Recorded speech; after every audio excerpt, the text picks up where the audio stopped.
tonight's meeting. Thank goodness we have air conditioning. We'll go ahead and move on to the second item, which is to approve tonight's agenda. So moved. Second. Motion by Mary, second by Blake.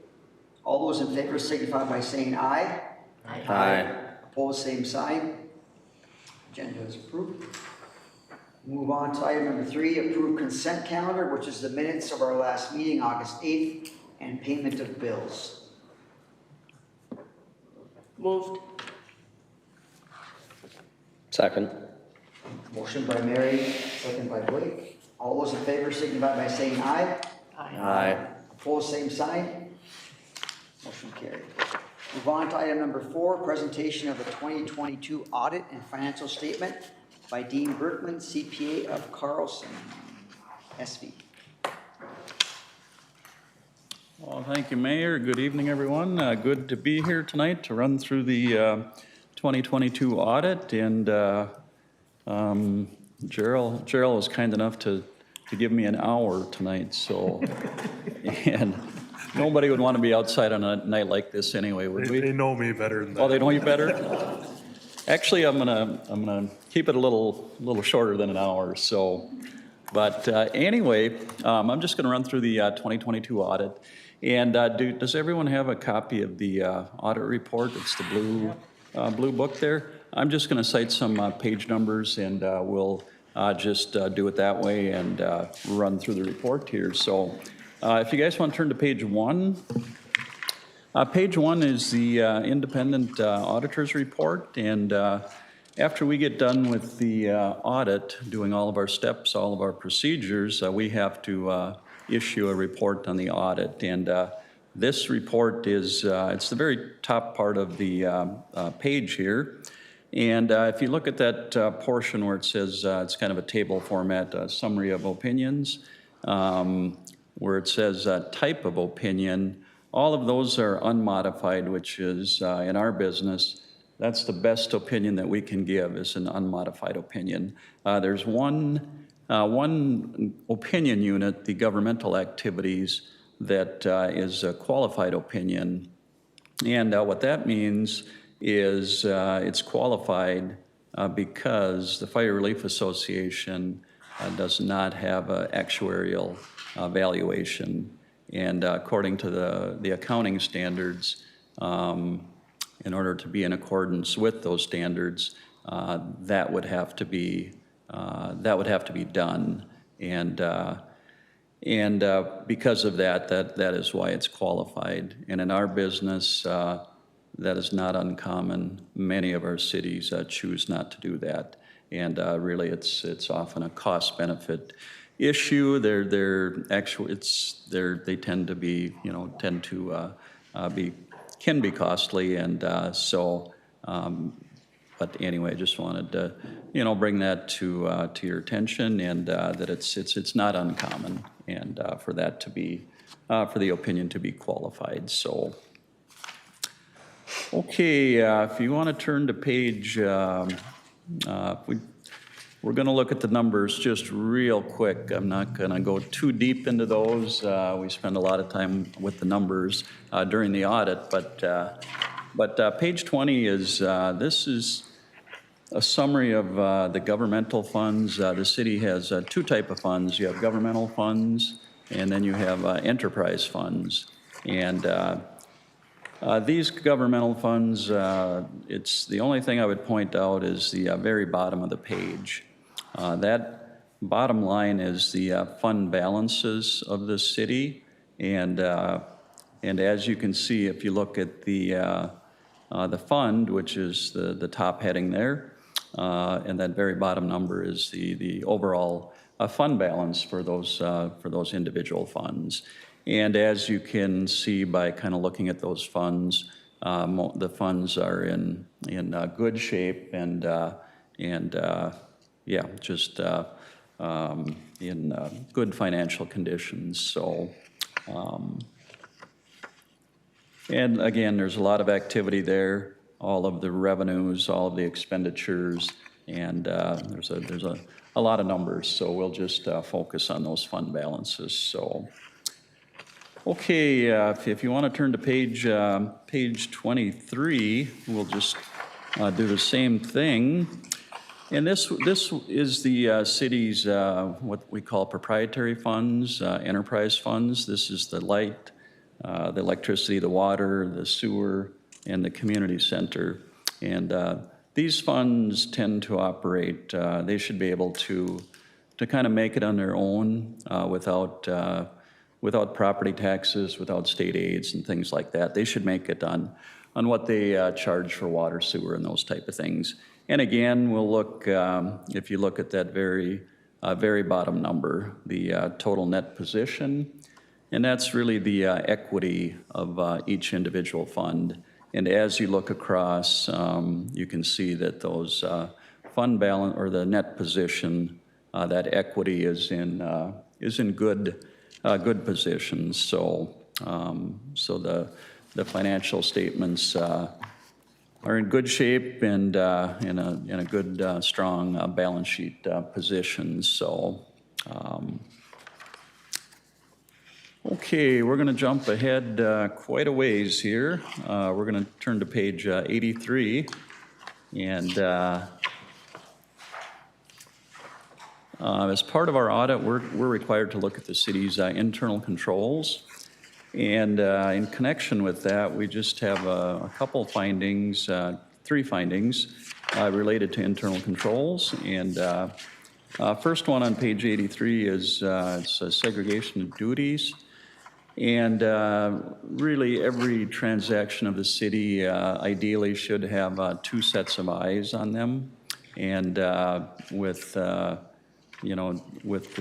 staff size, and it's sometimes difficult to have 2 sets of eyes on every single transaction.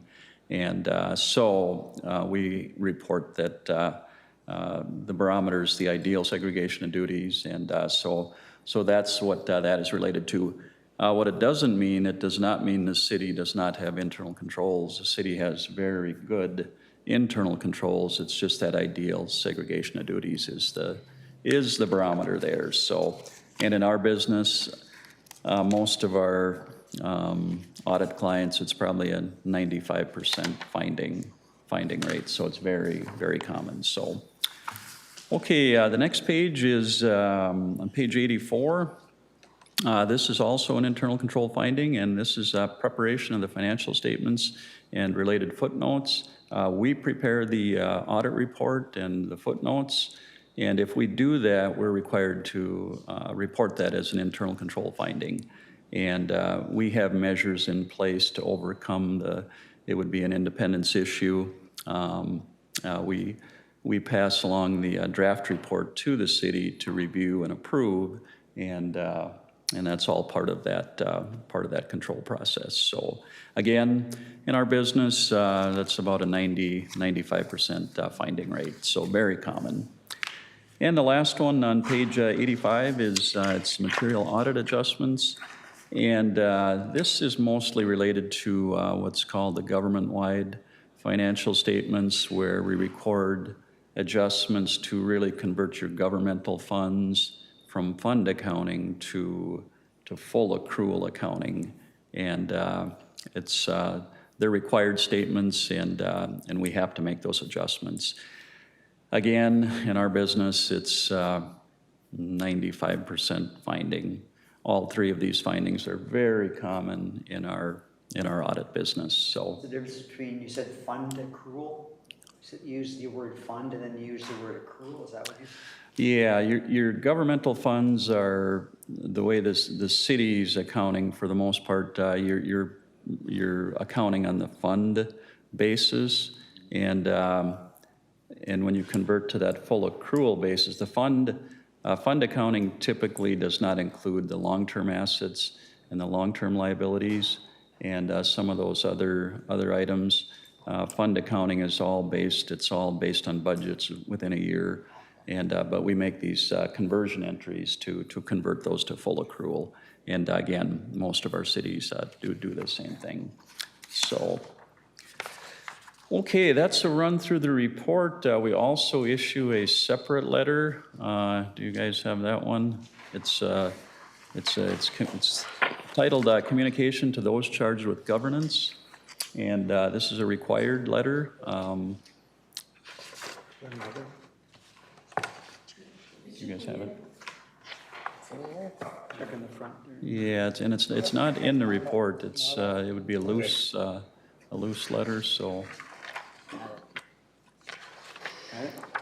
Okay, just, like I say, it's a required letter that we are required to issue after all of our audits, and just a handful of items we'll run through here real quick.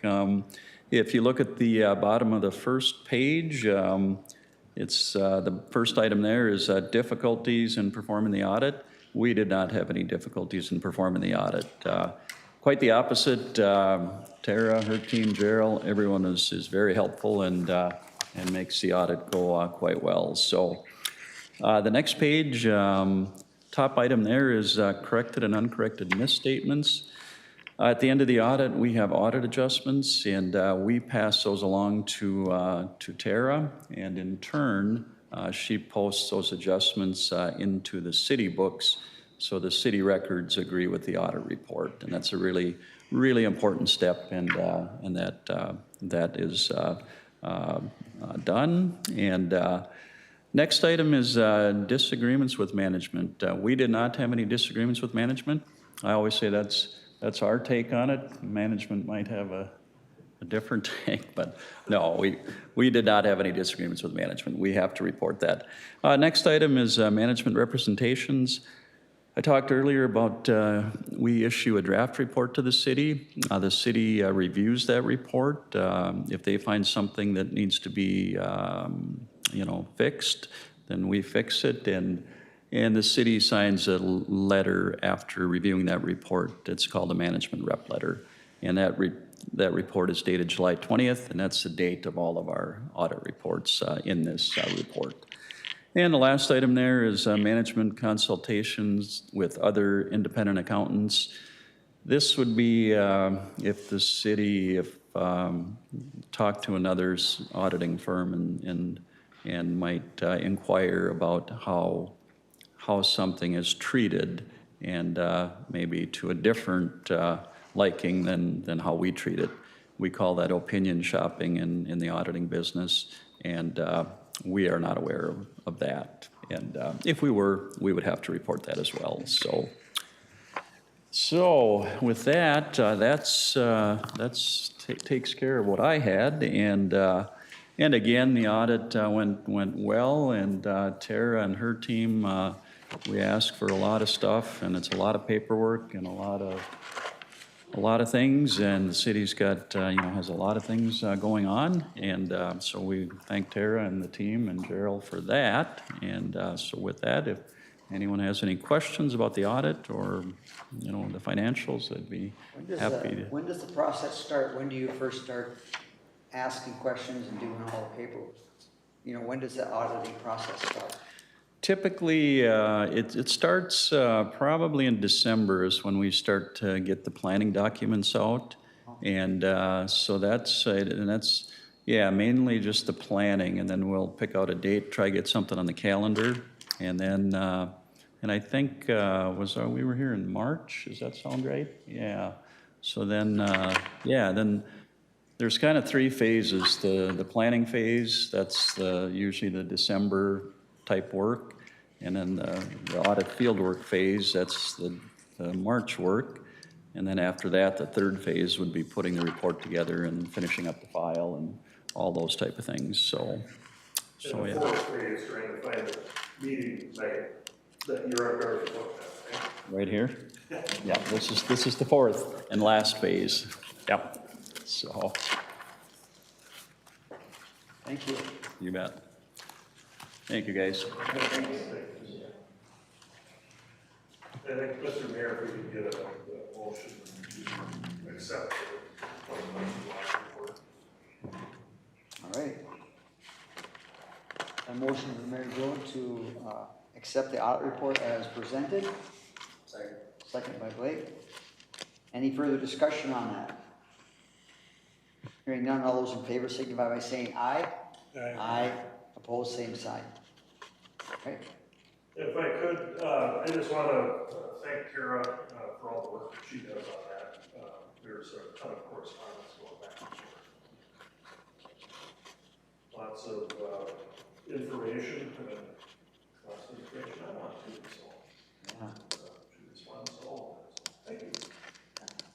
Are you working on that sort of continually from the time from December? Is it something you're continually working on, or does he come at you and then you work out a bunch of stuff and then you let it go for a while It goes in spurts. and goes in spurts, yeah? Like, we did that planning phase in December, and then we kind of have, year-end stuff you have to do, and then, oh, he's coming in a week, better gather all this paperwork for him. Yeah. They have more questions after that, Sure. they find something, they're asking more stuff, so it just depends on. They typically are here 3 days, 2 or 3 days on site, kind of take a look at it. Oh, sure. That seems like a long time from March to August to have it completed or presented. Well, and, typically they would all be done by the end of June, but just with the number of firms that are not doing government audits anymore, there's just, in fact, he was just talking about that before, there's just no way that you can get all the audit stuff done and presented to city councils by the end of June. Huh. So, Yeah. request an extension. This is, let's say, done a month ago, but when he had meetings, he was at other meetings. All right, we'll move on to item number 5. Consider approval of resolution 1912, authorizing mayor and city administrator to execute federal grant AIP 3-27-0145-019-2023. Should have come up with a shorter title than that, but this is for the preliminary engineering and design phase of the T-hanger project on the airport, so the planning side of it. And the grant amount, as you see on the resolution, is $73,980. So I recommend approval of the resolution, and get that signed and sent back into the FAA. Make a motion for resolution 1912. Second. Motion by Doug, second by Mary. Any further discussion? Hearing none, all those in favor signify by saying aye. Aye. Opposed, same sign. Motion carried. Move on to item number 6. Consider approval of the 2023-2024 school resource officer agreements with Central Lakes College and Staples Motley School District. So in your packet, you will find a copy of both the CLC and also Staples Motley SRO agreement. For new council members that may not be familiar with kind of details of this, 60% of a full-time officer is split between Staples Motley Schools and Central Lakes College for school resource officer. Total annual cost for that position is at $114,363. 30% of that is $34,387.27. So that's what the school pays and also the CLC pays. Been a good relationship. CLC, you see, we got the signed document back in the packet. Staples Motley approved this last night at the school board meeting. So recommend approval of both of those.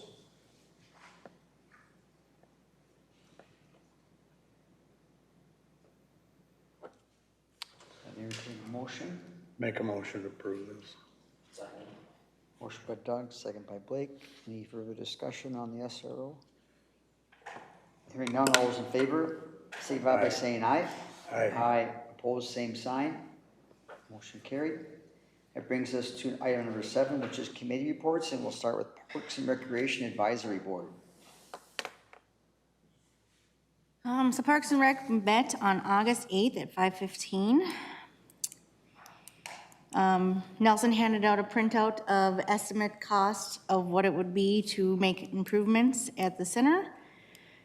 It was very fun to read. Very small print. The list did not include a few things, like the sewer, but we're investigating into something else that we could replace the piping, the sewer pipes. We also talked about designs for a new sign for on the side of the building at the community center, so people know what the building is, because a lot of times we have people come in and think we're the school. So Leon Dolving from Central Lakes sent us some of the designs. We chose one, and they are in the process of making it. So hopefully in the next few weeks, there'll be a new sign on the side of the building. Yeah. We also talked about the new 2024 seasonal agreement and upping the price from $18,000 to $2,000 plus electric. 1,800. 1,800, what did I say? I don't know, it's the heat. So yeah, so 18,000 might scare people away. 18,000 plus electric, so we bumped it up to 2,000 plus electric. Yeah, my bad. So, yeah, and we would need approval from you to go ahead and do that. We also talked about the removal of the Lincoln Model tunnels.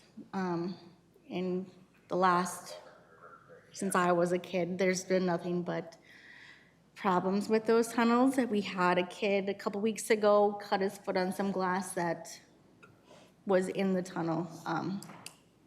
So we would just like to remove those and would need approval for that. And then we adjourned at 6:18.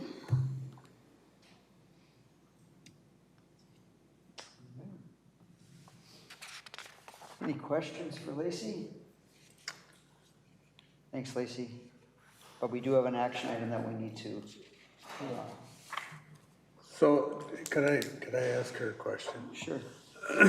On those tunnels, I've lived over there for 40 some years, and I don't know how many incidents they have on those, but man, I tell you what, kids play in them a lot, you know. I know our kids played on them and in them, and our grandkids play on them and in them, and you know, I'm over there. I go over to that school, you know, or the park with them a lot, and man, I just haven't seen that much of an issue with them, but they enjoy them, and you know, I mean, I guess I hate to see them go. I would hate to see them taken out of there. It's pretty cheap form of entertainment for a lot of kids, and somebody cutting their foot, I guess, I mean, I'm sure there's other things that have occurred, but I'm sure that there's other things that have occurred on a lot of other things too, you know what I'm saying? And it's something that I know that our grandkids are going to be sad about it, and I think a lot of other kids will be too. You know, I mean, I can see that right from my place, about any place where my house, and boy, there's a lot of activity there, and so I guess as far as I'm concerned, I'm not really in favor of. I mean, I don't know what kind of problems you have there, but I don't see a lot of things that I know. I've heard some things, but It's usually after dark that those things are happening, the drinking, the drugs, the fornication, the peeing, and going to the bathroom, you know, yeah, so. well, I just, you know, I get, all right, I guess, you know, whatever, but I don't know. I don't see that many people over there after dark either, but I'm usually out and around the late, you know, I don't know, whatever, I guess it's a pretty cheap deal to low maintenance, and I just hate to see them removed, I guess, but. We do have two items under the park board. The first one is the seasonal site lease agreement. We could do that one first, then we come to the concrete tunnels, because you need a motion for that too, correct? Okay. let's go ahead and address the seasonal site lease agreement. I will move it with the changes as suggested. Okay, Second. second, Mary Jo? Motion by Mary, second by Mary Jo. Any further discussion on the seasonal site motion?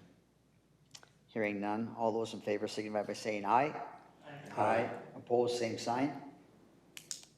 Okay, so we move that one. So then we are now on the recommendation to remove the concrete tunnels at Lincoln Park. Any- What's the liability on them, Gerald, over there? Well, I don't know that there's any more liability for those than there is for any other, piece of playground equipment or, city property.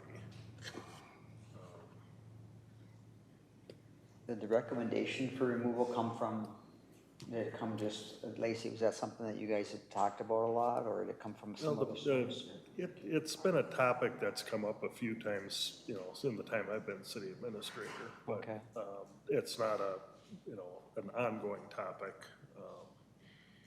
But it was talked about at the Park and Recreation Board. But If I remember right, at the board, there was a few incidents that had happened, and that's what brought it up again at the meeting. So this is a recommendation from the Park and Rec Board yeah. to do that, so we're acting on the recommendation from the board. Okay. Would they be replaced with anything? As of right now, no.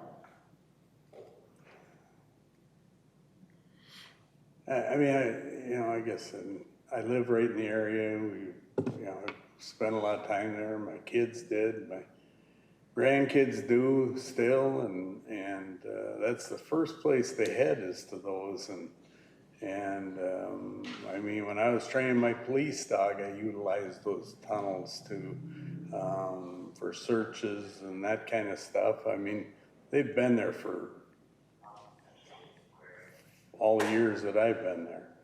And it seems a little odd to single out that in particular.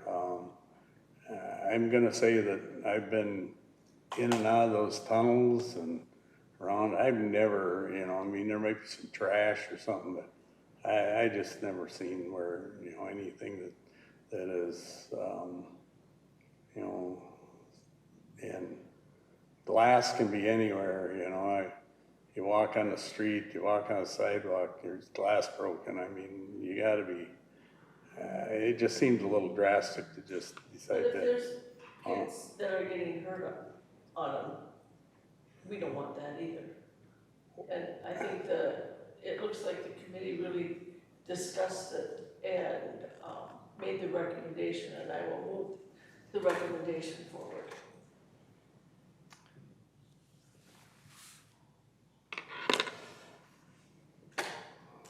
Can we look at replacing them with something? Get some stuff figured out or whatever? we do, in the CIP and in the preliminary budget that we talked about last week, we've got 50,000 in playground equipment. And I don't know what, specific apparatus or, what it is that the council would want to put there in place of the tunnels, but we don't doesn't necessarily cost 50,000 to do the Wilson Park playground. I don't think Dower or Lincoln Park are that much. So. Yeah, I guess my If we, concern, if the council wants to leave them there until we bring a proposal forward on the type of equipment, that's your option. We do have a motion, so, Not a second, though. now a second, yeah. Motion, is there a second on the motion? So, Then it dies for lack of a yeah, second. yeah. So if there's no second, the motion will die, by lack of a second. But I would suggest it goes back to the committee and the investigate other apparatuses that could be put there in place of, and then come back. Fair enough. Okay, The items I you guess- explained that happen over, like you say, after dark or whatever, is that specifically speaking just the tunnels, or is that the entire market? So, No, just the zones. okay. I guess if we could look at it another month, you know, if I'm not gone that often, but sometimes I go away for a weekend or something, but, I would walk over and do daily inspections on those tunnels and I would keep an eye open. I mean, I tell you that I'm outside a lot at night in the summertime. And late at night, we sit on our deck and around, and man, I tell you what, that is probably the quietest area of this town. I just don't see that we have that much activity, and I guess you know, and I'm not trying to take up time here or make excuses, but to take something away but I'll do daily inspections over there. I'll take a look, make sure nobody's going to the bathroom in them. I don't think they are, but or it might be a rare occasion. But I hate to see that. You know, I mean, I'm not opposed to change, but to just take something away that isn't, you know. Somebody cut their feet, and I feel bad about that. But that can happen anywhere, and so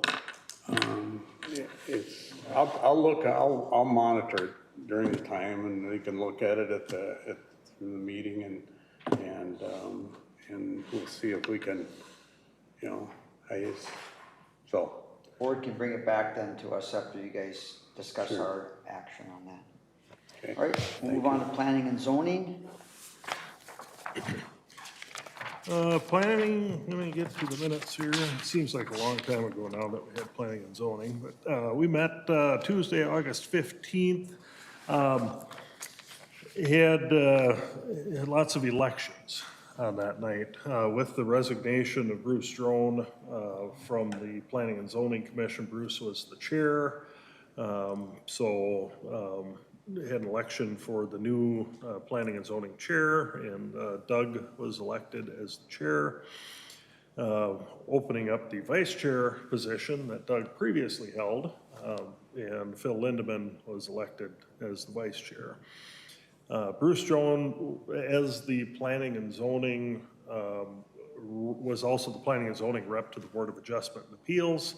And so we needed to fill that with the Planning and Zoning Commission member, and Janet Kiley was recommended for the Board of Adjustment and Appeals, and that would be an action item this evening for the council to formally appoint Janet to that board.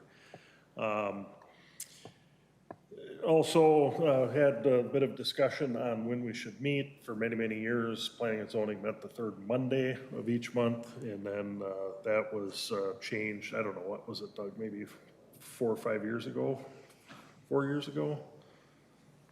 Something like that, I would guess, to the third Tuesday. Yeah. And ultimately, the Planning and Zoning Commission made the decision to switch that back to the third Monday. And with that, the meeting adjourned at 5:45. So, All right, so we have an action item on the appointment of Commissioner Kiley. Entertain a motion. I make a motion. Second.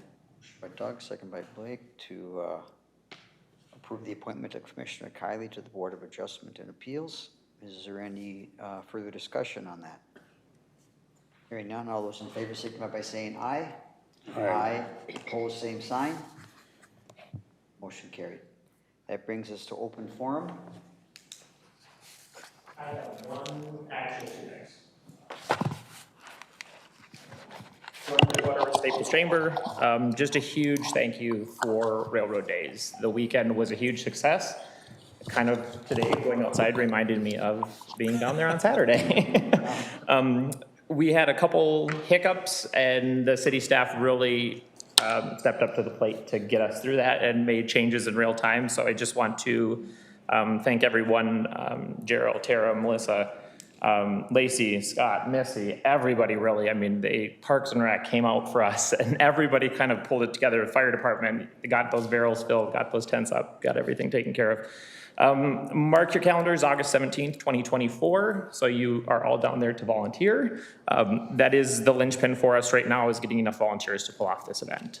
We really struggled this year. We barely made it. And we want to continue to grow, but if we don't have those folks to do that, we will have to cut things. So, second thing, not as anything, but as a resident of the city of Staples, I live on 6th Street Northeast here. Just a note for the city council members, you represent us, and it's crucial for you guys to talk positively about our community. The last meeting on August 8th, there was a conversation that happened, or some comments that were made that were a little discouraging to folks who were maybe apartment dwellers, perhaps. I do have some employees who live in apartments by choice. Home ownership is not something that's crucial for them. We are working hard to get people to this community, and they are looking to you to speak positively about us as a community. And if you have discouraging comments, keep them to yourself. Otherwise, this might not be a good position for you to have. That is all. Thank you, thank you. It's great to live in Staples. Thank you. Thank you, Jordan, for all your work on the Yes, thank you. railroad days as well. And Renee also. All right, move on to city administrator's report. A few things before Jordan leaves. Jordan, I want to thank you and Renee and the chamber and the other volunteers that you had. It's, Railroad Days has got a lot of moving parts to it, and you guys really, I think, have done a good job of organizing that and made it, I think, a lot easier on the support people like those of us from the city. So you do appreciate that. At the last council meeting, was it at the last council meeting, we talked about inviting Chris Odden, Todd County Assessor, or I can't remember if it was there or the budget meeting. It was a Budget meeting, okay. Chris is coming to the September 12th, so our next council meeting. He will be here to talk about the process that he goes through with property valuation, and also be able to answer questions about how the whole system works, what the state's role is in it, and how he does the Todd County portion of the city of Staples. So, said he was happy to come. The whole cannabis ordinance discussion, I think it was Doug and John and Blake that volunteered for that. I haven't spent a lot of time on that, with the exception of the meeting that we had with Todd County and some of the other Todd County cities, just kind of talking about what people are thinking about doing. And then I know that Chris Pelzer was going to have a conversation with the Todd County Board. I don't know if that's happened or if it has, what the outcome was and what they're looking at. And then, once we have that, and I know Ryan Odden sent an email out kind of querying what Wadena County cities are doing. I think everybody's kind of in the same boat. What do you do? Do you do anything? Do you, whatever. So, but I'll gather, some information from Todd and Wadena County, and we'll convene a meeting, sit down and talk about it. Thanks to everybody for coming to the budget workshop. I think it's valuable to have just a couple hours to talk about that. There's obviously a lot of stuff. My offer still stands. If there's any questions, you want to go over, specific budgets, whatever, give me a call. We'll get together and do that. 202 Wisconsin, so it seems like a long time ago now that we talked about 202 Wisconsin and did the hazardous building declaration resolution here at the council. We've had asbestos inspections, actually a couple of them, and we've now got that building emptied out, and next Monday the asbestos abatement will happen, and it's lovely the white powdery pipe insulation in the crawl space. So that will be taken out, and then we'll get Engel in here. They were the low quote on demoing that, so we hopefully we'll have that out before too long, but the asbestos will be out next week. So, and we'll work our way east from there, so. That's all I have, unless there's questions. Move we adjourn. Motion by Mary, second by Mary Jo. All those in favor, signify by saying aye. Aye. Meeting adjourned.